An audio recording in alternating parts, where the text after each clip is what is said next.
What up, YouTube? It's your boy, Will Ryder. I am currently in the process of building my X Carve. Super excited to get this. I've been wanting one for quite a while, and the new update one seems to get all the kinks out. So, as I build this, you see this huge work platform. I got the 1000mm one, and I'm wondering to myself, where am I going to put this thing? I did rearrange, thanks for noticing, but I'm not sure where I'm going to put this. And what I'm going to do to be able to keep it out of the way. So after thinking about it for a little bit, I decided I'm going to put it over here. These are my toolboxes that I have most of my mechanic tools in. We got the door that comes into the garage here. I don't plan on ever moving these. I think I'm going to keep these here. I have an outlet here.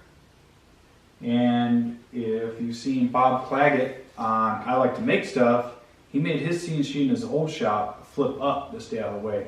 I think I'm going to do something similar. I think I'm going to put it here, have it flip up. I'll have to get rid of most of this right here, find a new home for wheel grinder, but I think it's going to go well here. But I need to finish building it to get those measurements to figure out how far away from the wall it needs to be. And I don't know how far I want to go. So I think what I'm going to do is, if you know how the X Carve is orientated, they usually have the control box on, where is that, the left side? I think I'm going to keep the left side here. So I guess the homing position would be down in this corner somewhere. And I think they'll have it, the hinge will be a little farther than halfway from the back of the wall to the front of the box here. And it'll flip up this way, and I'll find some way to secure it to the wall. But I think that'll work. Sticking out about that far. I think that's what I'm gonna do. Huh? I don't know if you heard or not, but we hit over 100 subscribers. I got a new filter for the shop vac, so I'll get that cleaned up. So we're going to start off with making the frame. Some of the video didn't record, but I made a 16-inch frame, and then I made a 41-inch frame. The 16-inch frame will sit up against the wall. The 41-inch frame is the part that the X Carve will actually sit on. I don't know what happened, but it didn't record. This is my new chop saw. I love it. So this is actually a 41-inch frame part right here. You can see why I put that little corner piece in. So I have some holes to put the actual, actually mount the hinge. This is for the leg hinges for the 41-inch piece. Hinge didn't fit too well, so I just take some meat out of her there. Here I am mounting it to the 41-inch piece, or 41-inch frame. And even on the other ends for the bigger hinges, I have the little triangle things in there, the little 45s. After I get this all screwed together is when I realized I had to trim out the part of the frame as well. So I just mark it real quick, and then I trim it, and then this is me putting that together. There's two of these, one on each side. I'll see the point showing you both of them.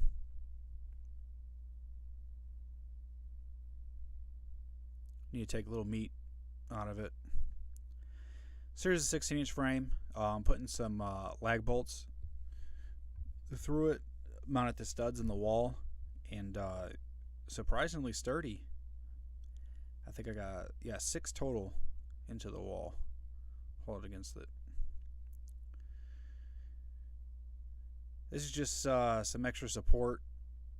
I was worried about it ripping those lag bolts out of the studs.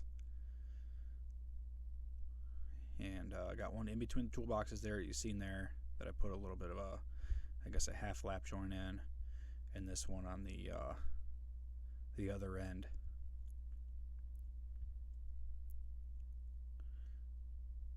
This is quite strong. Watch this feat of strength, or this attempt to. It is stronger than me. I couldn't break it. So now everything's mounted to the wall. I could put the little piece of plywood on it. And the 41-inch piece has a big piece as well that you didn't see me screw on, but it's just a frame. Nothing underneath to see. So now I got the big piece attached to the little piece here with some clamps underneath. And I forgot about those clamps, and that's important. You'll see why here momentarily. It's kind of funny. But I went with 2.5-inch screws. Thought I was pretty strong. Alright, now watch this idiot. Nope. You're not going to lift it. So now the clamps are gone. It goes up. It's very smooth. And it doesn't stick out past the toolboxes, which is... So you can see it's quite sturdy. I wanted to take a nap. Alright, so mount the X Carve to the panel there. I got some angled aluminum from Lowe's. And here I'm just cutting it to, I was putting 3 on each side.